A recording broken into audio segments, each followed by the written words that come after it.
BJP ముట్టుకోదు. అది BJP వ్యూహం. ఎందుకంటే ఇప్పుడు కాకపోతే రేపైనా ఉపయోగపడతారు అని.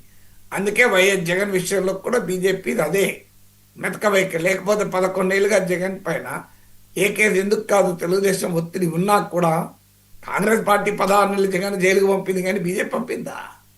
ఇంతవరకు కదలిక ఉందా? అరవింద్ కేజ్రీవాల్, మనీష్ సిసోడియా, హేమంత్ సోరెన్ అందరి లోపలికి పోయినా జగన్మోహన్ రెడ్డికి ఎందుకు ఏమవుతలేదు? మోడీ అన్నదండలు లేకపోతే జరుగుతుందా? ఇది అందరూ తెలుసు కదా ఇది. సో అందువల్ల బీజేపీని ఎక్స్పోజ్ చేయడం అనేది రేవంత్ రెడ్డి లక్ష్యం. ఎందుకంటే చూడు, మేము అవినీతి కేసులు పెడతాం, మరి మేము అరెస్ట్ చేస్తామంటే సిబిఐకి అప్పచెప్పినా వీళ్ళు అరెస్ట్ చేయడం లేదు. కేటీఆర్ ప్రాసిక్యూషన్ పర్మిషన్ ఇవ్వంటే గవర్నర్ ఇవ్వడం లేదు.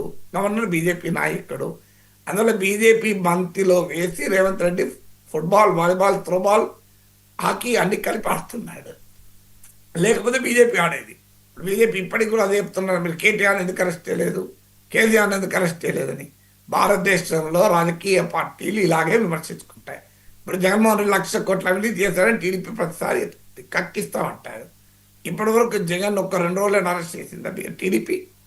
ఇప్పుడు 5 ఏళ్ళు 2014 నుంచి 2019 అధికారంలో ఉన్నారు.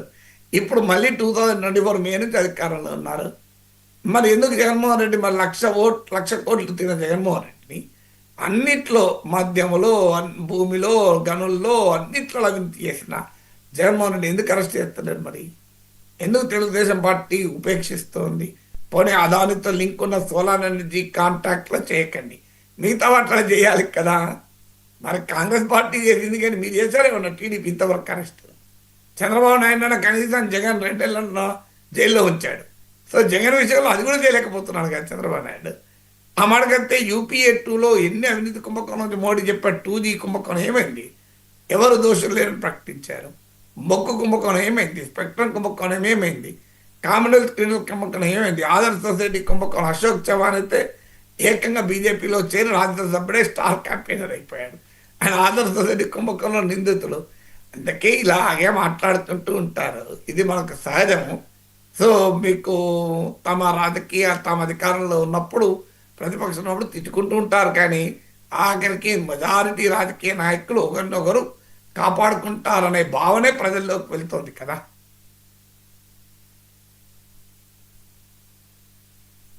ఇది ఇవాల్టి నమస్తే నాగేశ్వర్. మళ్ళీ రేపు కలుద్దాం.